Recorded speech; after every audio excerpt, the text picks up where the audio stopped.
Bonjour les élèves. Aujourd'hui, nous allons continuer leçon 1.5 que nous avons débuté hier. Donc, à la fin de cette leçon, tu vas encore pouvoir respecter la priorité des opérations afin d'évaluer une expression numérique. Juste un petit rappel de la leçon d'hier, il faut suivre la priorité des opérations lorsqu'on évalue les expressions. Donc, l'acronyme qu'on va utiliser est PEDMAUS. Le P est pour parenthèse, E est pour exposant, D et M pour divise et multiplie, et A et S pour additionne et soustrait. Donc aujourd'hui, on va évaluer des expressions qui contiennent des exposants. A.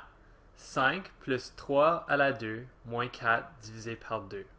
Donc si on se souvient de PEDMAUS, on doit commencer avec les parenthèses et les exposants.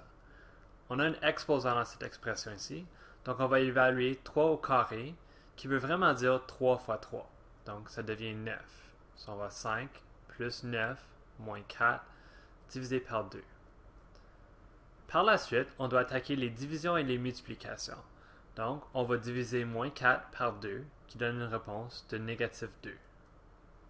Maintenant, on peut faire toutes les additions et les soustractions. Donc, 5 plus 9 est 14, moins 2 donne 12.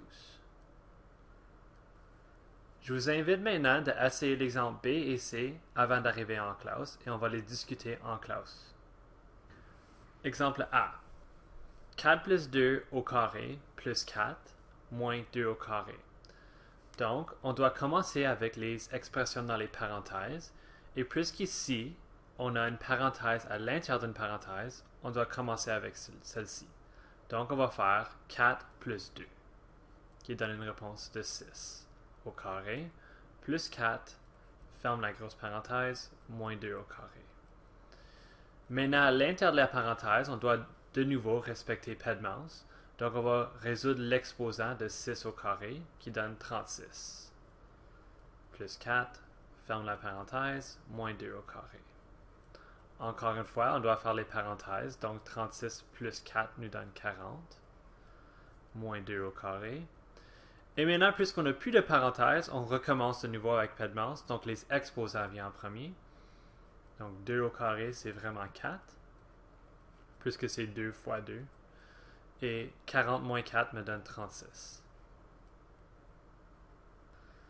Encore une fois, je t'invite d'essayer l'exemple B avant de venir en classe et on va le discuter une fois que tu arrives en classe.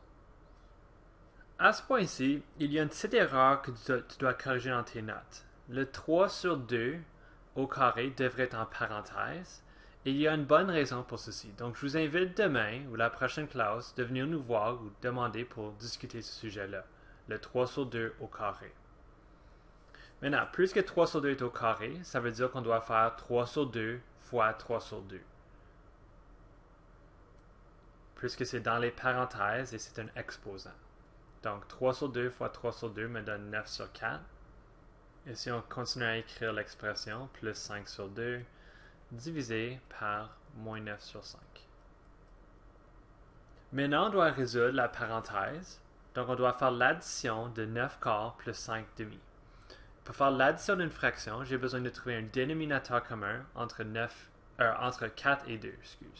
Donc, le plus petit commun multiple entre 4 et 2 est 4. Donc, 9 sur 4 va rester pareil. Et je vais multiplier le dénominateur et numérateur de 5 demi par 2 pour atteindre 10 sur 4. Maintenant, je peux additionner mes fractions. Donc, 9 quarts plus 10 quarts donne 19 quarts.